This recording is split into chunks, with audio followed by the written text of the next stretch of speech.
Hey everyone, thanks for checking out this review video. Ravpower reached out to me, asked me if I would be interested in having one of their wireless chargers, and that they would hope that I might do a little review video on it. So I told them yes, and they sent it out to me.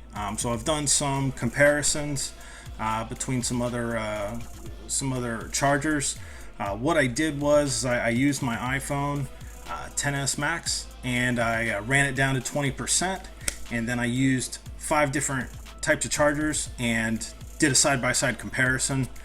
I used an application called the Battery HD Plus, and that was the only app that I kept open, active on the screen, so that I could see visually when it goes from 0 all the way up to 100. So that was my control to compare them side by side. Same phone every time, ran it down, charged it up. A few days later, ran it down, charged it up. And I used 5 different chargers. Of course, I used the Ravpower fast charge wireless charger that they sent me. That's the one that this video is about. I also used the Easy ACC power bank, and this is just a little power bank that I found online. It's got 4 inputs and a flashlight. I really like this one. I also used another product from Ravpower, and that was their AC power bank. It's one of the very few power banks that have an AC plug in it. So this is pretty handy if you're using a laptop. I also used the UTech wireless charger here, and of course I used standard Apple wall outlet plug charger, all genuine Apple product. So let's go ahead and let's see how they do.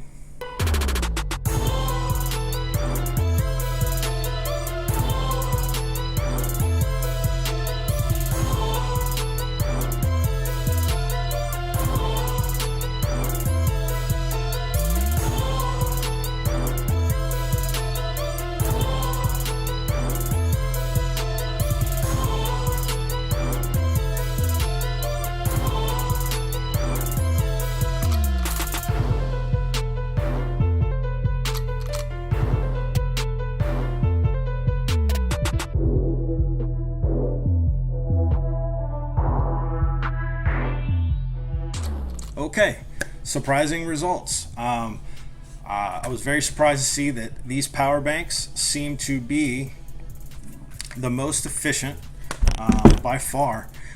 In fact, they beat the regular Apple charger that was plugged directly into the wall by more than an hour.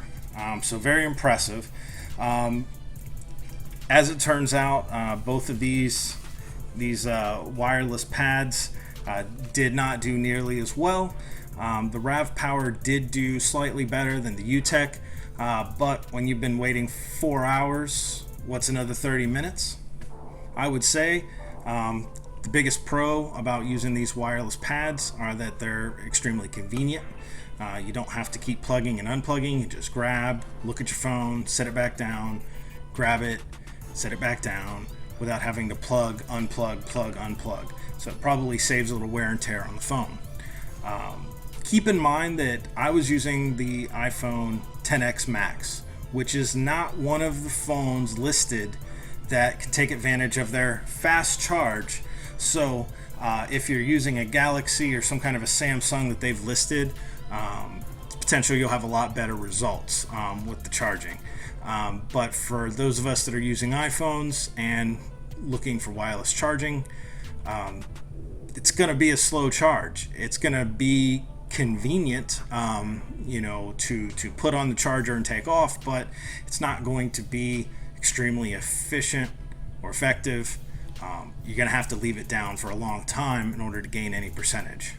So I just wanted to thank you for watching the video. Hopefully it was helpful for you, helpful for making purchase decisions. As always, thanks again, and we'll talk to you later. Bye.